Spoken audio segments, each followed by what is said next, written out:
뉴저지주가 지난해 불법 또는 비정상적인 방법으로 실업수당을 많이 받은 사람들에게 이를 반환하라고 요구했습니다. 연방식품의약국 FDA가 코로나19 백신을 독감 백신처럼 매년 1회 접종하는 방안을 사실상 확정했습니다. 2022년 가을학기 대학학부에 등록한 신입생은 약 234만 명으로 전년 대비 4.3% 늘어났습니다.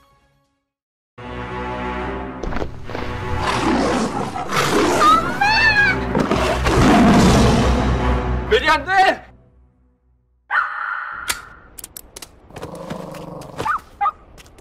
패티켓 지키셔야죠. 우리에게는 순한데. 주인에겐 순해도 타인에겐 사나울 수 있습니다. 그래서 반려인의 패티켓 알려드릴게요. 반려견과 외출 시 목줄을 꼭 착용해주세요. 배설물은 반드시 수거해주시고 반려동물 등록도 잊지 마세요. 하나 더, 일반인도 패티켓 지키셔야죠.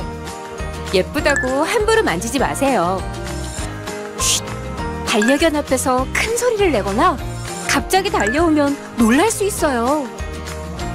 모두를 위한 패티켓, 행복한 동행을 위한 기본입니다.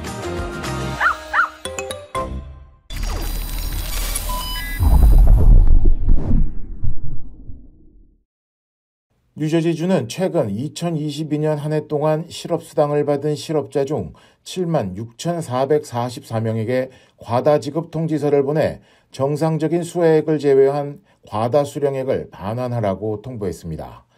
뉴저지주의 실업수당 수혜자는 지난 2021년 주간 기준으로 평균 59만 9천 명, 2022년에는 43만 6천 명을 기록했습니다. 이번에 과다 수령 반환 통보를 받은 7만 6,444명은 지난해 주간 평균 수혜자의 17%에 해당합니다. 이번에 과다 지급 통지서를 받은 수혜자들이 정당한 이유 없이 과다 수령한 실업수당을 정해진 날짜 안에 반환하지 않으면 원금과 함께 이자와 벌금까지 갚아야 합니다. 델리센티 대변인은 한 번에 반환하기 어려울 때는 상환 협상을 신청해 기간과 매달 갚아야 하는 상환액을 정해야 한다고 권고했습니다.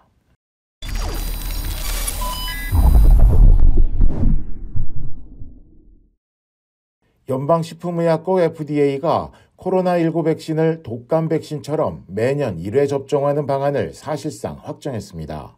FDA의 백신 및 관련 생물학적 제품 자문위원회는 지난 회의에서 오미크론 하이 변이에 대응하도록 개량된 2가 백신을 표준 백신으로 하는 방안에 만장일치로 합의했습니다. 이번 합의는 보건당국이 독감 백신처럼 매년 그 해에 유행할 것으로 예상되는 바이러스를 선정해 백신 성분에 포함시킬 수 있게 길을 열어준 것이라며 코로나19 백신을 연 1회 접종하는 FDA 계획을 지지하는 것이라고 전했습니다. FDA는 이미 지난달 23일 매년 유행 중이거나 앞으로 유행할 코로나19 바이러스의 유행에 대한 평가를 매년 1회 이상 시행하고 공급될 백신의 성분을 결정하는 방안을 제안했습니다. 하지만 FDA가 최종 결정을 내리면 백신을 처음 맞는 어린이나 면역 저하자 또는 노인 등은 연 2회 접종하지만 미국인의 80% 이상을 차지하는 기존 백신 접종자는 최신 변이에 대응하는 2가 백신을 한 번만 맞으면 됩니다.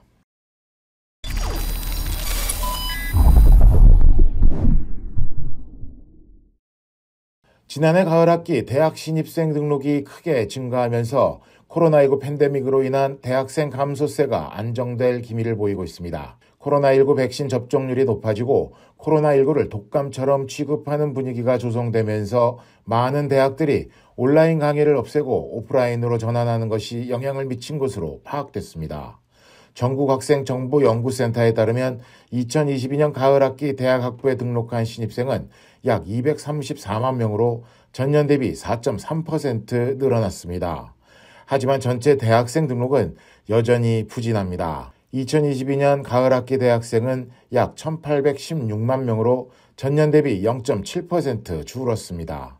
대학생 등록 수는 팬데믹 이전 등록자 약 1,927만 명에도 크게 못 미치는 상태입니다. 한편 팬데믹에도 상대적으로 등록 상태가 비교적 양호했던 대학원 등록자 수는 2017년 이후 처음으로 감소했습니다.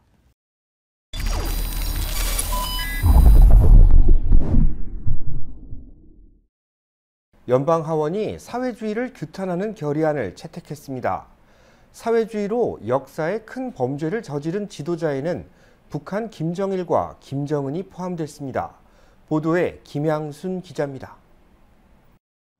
미국 하원이 과거 사회주의 체제를 규탄하는 이른바 사회주의 공포 규탄 결의안을 통과시켰습니다. 사회주의는 권력의 집중을 필연적으로 만들고 독재로 이어진다며 이로 인해 반복적으로 기근과 대량 살상이 일어나 전 세계적으로 1억 명 이상을 죽음으로 내몰았다고 주장하는 내용입니다. 옛 소련의 레닌, 스탈린과 중국의 마오쩌둥, 쿠바 카스트로에 이어 북한 김정일, 김정은이 역사상 중범죄를 저지른 지도자로 명시됐습니다. 공화당 소속 하원 의원이 발의한 이 결의안은 찬성 328명, 반대 86명으로 통과됐고 민주당 소속 하원 의원 109명도 채택에 찬성했습니다.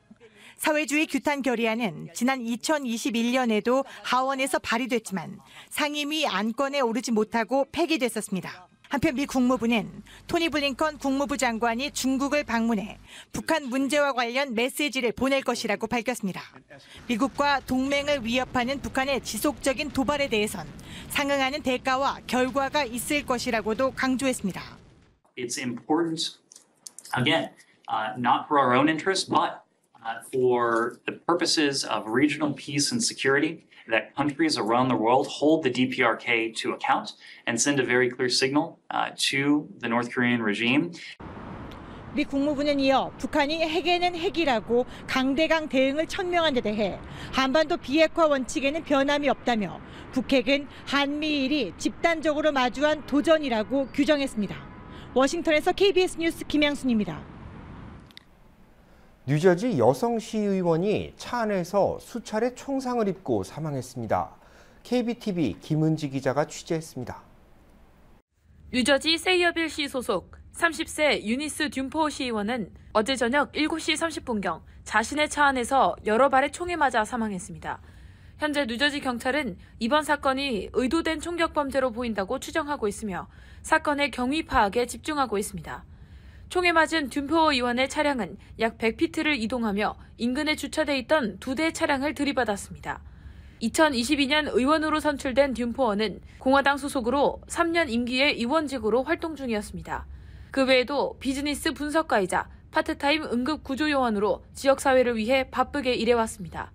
오늘 필머피 주지사는 성명을 통해 총에 맞은 선출직 공무원의 사망 소식은 충격적이고 끔찍하다며 이번 총격 사건을 강력히 비판했습니다. 빅토리아 킬패트릭 세이어빌 시장 역시 유니스는 지역사회의 시의원으로 또 응급구조요원 등으로 일하며 지역사회 발전을 위해 노력해온 헌신적인 인물이라며 비열한 총기 범죄의 희생양으로 더 이상 그녀를 볼 수 없다는 것에 애통한 마음을 감추지 못한다고 전했습니다. 이어 시장으로서 시의원이었던 그녀와 가까이서 협력하며 일할 기회가 여러 번 있었는데 그녀는 단순히 지역사회를 위해 일하는 것을 넘어 신앙적으로 성숙한 기독교인이었으며 그녀의 믿음과 생활을 일치시키려고 늘 노력해왔다고 평가했습니다.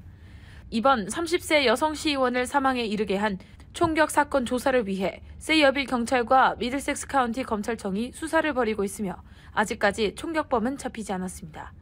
KBTV 뉴스 김은지입니다.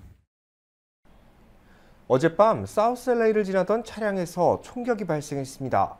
5명이 부상을 입었는데 갱 관련 범죄로 추정됩니다. LA 경찰국은 어젯밤 9시쯤 사우스 LA 길거리에서 총격 사건이 발생했다고 밝혔습니다. 이번 총격으로 모두 5명의 부상자가 발생했는데 현장을 목격한 시민들은 용의자들이 차를 타고 지나면서 한 무리의 사람들에게 무차별 총격을 가했다고 진술했습니다. 부상자들은 인근 병원으로 후송돼 치료를 받고 있습니다. 경찰은 이번 사건이 갱 관련 범죄일 가능성이 높다고 밝히면서 목격자들의 제보를 토대로 수사를 펼치고 있다고 전했습니다.